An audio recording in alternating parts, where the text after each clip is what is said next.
The international law expert Dr. David Matsanga has written to the International Court of Justice seeking an advisory opinion on the U.S. military operation in Venezuela. Now, the U.S. captured the Venezuelan President Nicolas Maduro in a military operation. Maduro and his wife were then taken to New York City, where they are in custody following U.S. strikes in Caracas. And they face a series of charges related to drug trafficking and weapons possession conspiracies. Dr. David Matsanga is a Pan-African Forum Ltd and Associates international law expert, and he joins us to share his reasons for approaching the ICJ about this particular matter. Dr. Matsanga, thanks so much for your time. Welcome to Morning Live. Thank you very much for inviting me, and thank you very much, fellow Africans, for listening and the globe at large. So, Dr. Matsanga, you say that the capture of the Venezuelan president, Nicolas Maduro, represents one of the most dangerous precedents in modern international relations. And this is why you have approached the ICJ and sought an advisory opinion. Just explain to us why this is important. It is important because under Article 65 of the International Criminal Court, we as people who work alongside with agencies of UN and do human rights peace conflicts around the world, we have a right to approach, to ask the Secretary General to allow for an advisory opinion under Article 65 of the ICJ. Why I sought this advisory opinion is one big state in the world called America has become the biggest state swallowing everybody. We are running towards the Hitler syndromes that created the United Nations after the Second World War. We are seeing the syndromes of Hitler coming. People grabbing property, power, minerals, oil, seeking appetite for minerals. So Article 65 allows the ICJ, the 13 judges in the International Court of Justice, under the UN Charter, and the UN mandate, under the United Nations Security Council, Article 3940, to seek an opinion. What do? We are scholars. We are international law scholars. A man like me, that's why I've said, I have never seen anything like this. For the last 30 years that I've been involved in international law and being an advocate of international law, that is why I have gone to the ICJ to seek that opinion, bring it back, let them tell us the world. If America is beyond the law, then everybody can now see the truth, what America has done. What would the effect of this be, though, Dr. Matsanga, considering that advisory opinions, if I'm correct, are actually non-binding in nature? So to what effect is this likely? They are binding. Are they binding? Yes, the advisory opinions are binding for scholars, students, newsrooms like you, media houses. International law is binding. If you are going to rendition a man, pick a man at night, overthrow a government of another state, pick this guy, fabricate charges like what America has done. We want to see the charge sheet. Where did these things happen? Who were the people buying the gold, the narcotics? Have they indicted the narcotics where they were buying? You can't frame a president.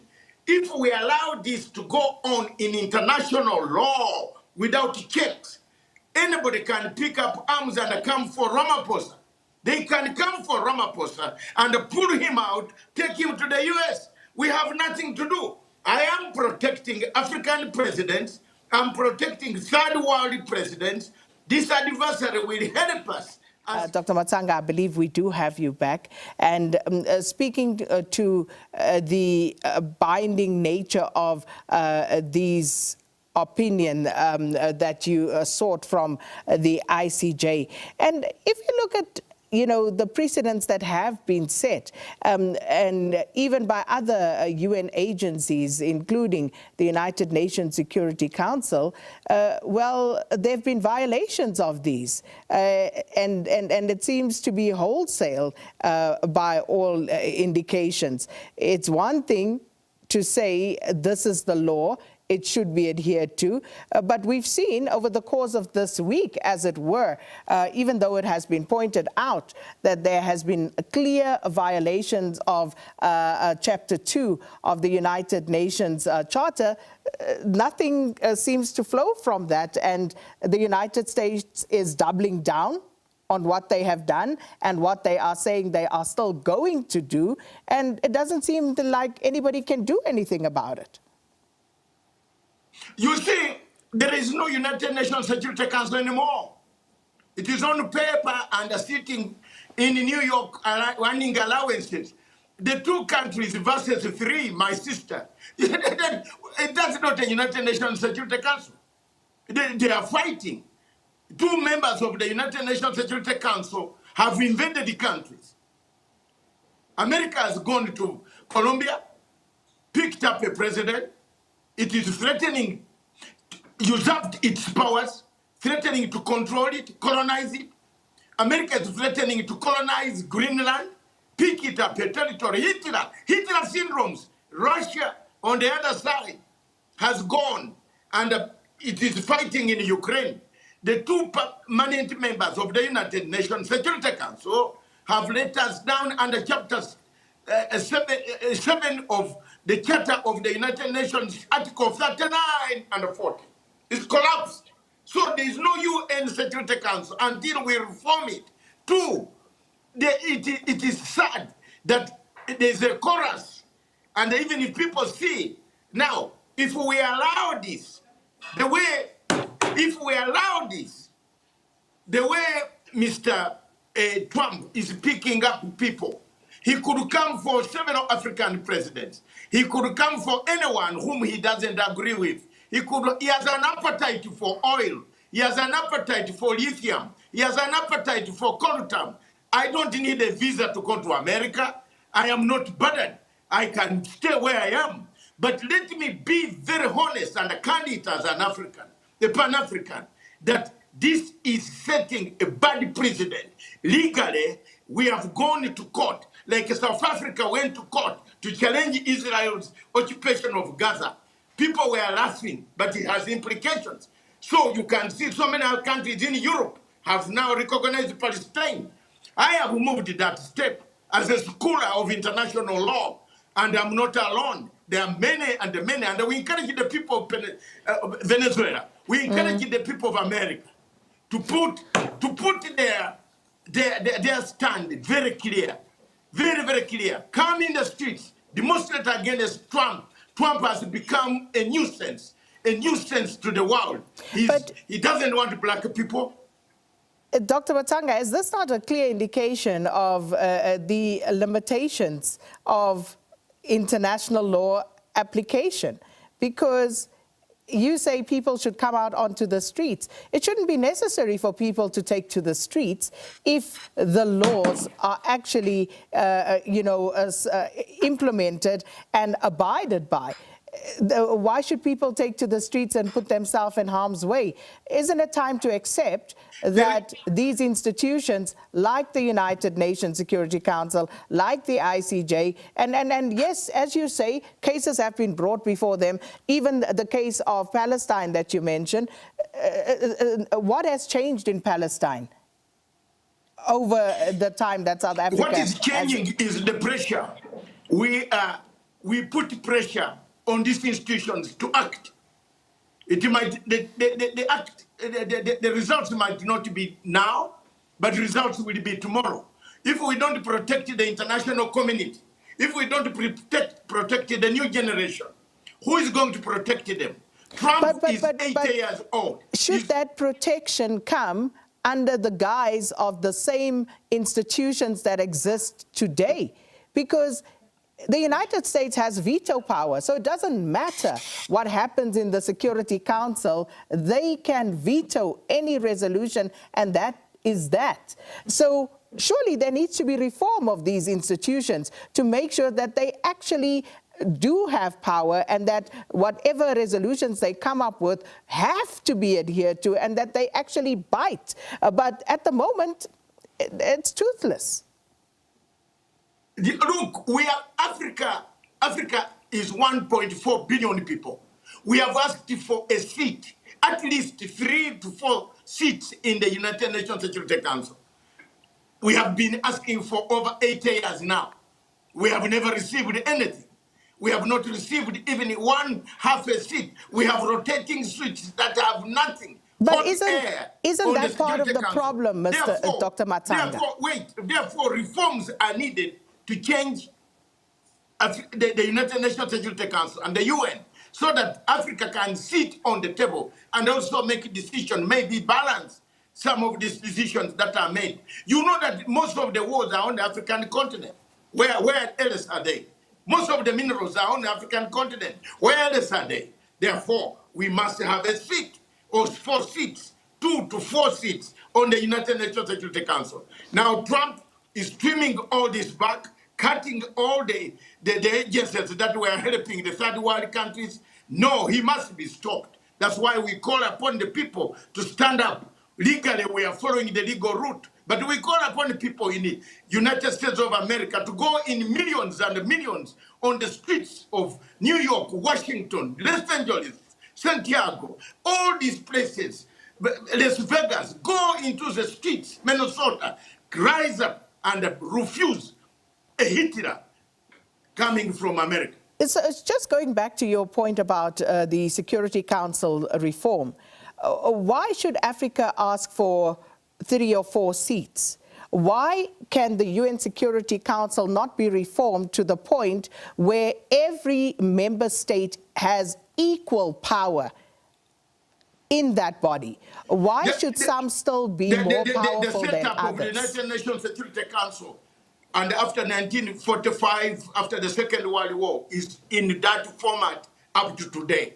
We want not every member to have equal powers, but there are people, members that did not, at that time, had not got independence. That is how the formation of 1945 and the League of Nations. Yes, and but if we're talking about reform, if we're talking about reform in 2026, then surely we're not looking at 1945 setups. We're looking at where the world is in 2026. Yeah, you asked me about the background, where we ended up where we are today. That's no. I was not asking about the background. I'm asking about reform. Yes. If the UN Security Council has to reform, then surely Africa should not be asking for a few seats. Every member state. We should. I agree. I agree with you that every member state should have equal rights. There are already equal rights within the UN. Any nation which is recognized its sovereignty. But now we have some superpowers like America, which is hungry, which is for appetite. It has a lot of appetite for oil, lithium, coltan, everything. It wants to grab people. So time has come for us to ask for further so that all of us come on a balanced, so we have equal rights in the UN. That is true, I agree with you. But in looking at the formation of the United Nations from 1945, from the League of Nations, they set it up that the members that won the Second World War became the darlings of the top cream to separate the East from the West. The Berlin Wall versus the Soviet Union versus the rest of the world. And now we are going back into the era of a new Cold War. Therefore, that's why we say Africa 1.4. And it brings me back, my sister, before I go. We in Africa, African Union, we are the most stupid people. Do you know why? We have gone back and we clap at these people. Instead of making our African Union in Addis Ababa stronger, we have not united. We are disunited. We are the worst characters on planet Earth with a lot of resources, yet we clap for these American people who come to bulldoze us. We even give them visa. They put money on our visas to go there. We don't react like Mali, Niger, Burkina Faso. A revolution has started in West Africa. Let African leaders strike back because America does not have the sunshine. The America does not have the crooked back. You have a crooked back where these people come to see our animals. They don't have anything. Why don't you strike back? Yeah, Strike but back, Dr. my Matsanga, daughter. we can't even fight against the African Union and make sure that the African Union is properly capacitated, is fit for purpose, is able to move speedily when there are crises on the African Union. So how much more about the fight at the United Nations? You know, African Union has been captured by the French. We have a French mall in African Union headquarters. What France wants is what he does. We are in trouble. The only time that African Union, my sister, worked was when Dlamini Zuma, that lady where you were in South Africa, was. The rest have not worked. The other one was a sellout to the French. This other one is a sellout to the French. What the French want is what he does. For me, I will stand firm. At my age, I have no regrets. But to tell the truth, international law is being violated. Renditioning of people, picking presidents, overthrowing presidents. We must condemn, stand firm. I don't need a visa to go to America that I will be worried. I've studied to the last iota on planet Earth in institutions in the United Kingdom, well recognized, not American students, that I am not burdened. Let's be honest, we stand firm, tell the truth, stand against America, and say, no, enough is enough. And Americans themselves should be worried that their passport is going to become a problem across the world, because everywhere they go, everybody is going to start looking at them as enemies. So it's not Matsanga. I'm only trying to put this opinion, which I've put before the court, and which I believe the court can bring. Thank Dr. you. Matsanga, please keep us updated on how this goes, and when you do receive, a response, can you please let us know so we can alert our viewers about that and talk to you again? Yes, I have already got a good signal from the United Nations Secretary General Guterres.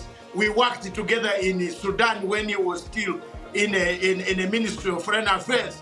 I have received a good note. I think I'm going to make history by challenging America down in The Hague.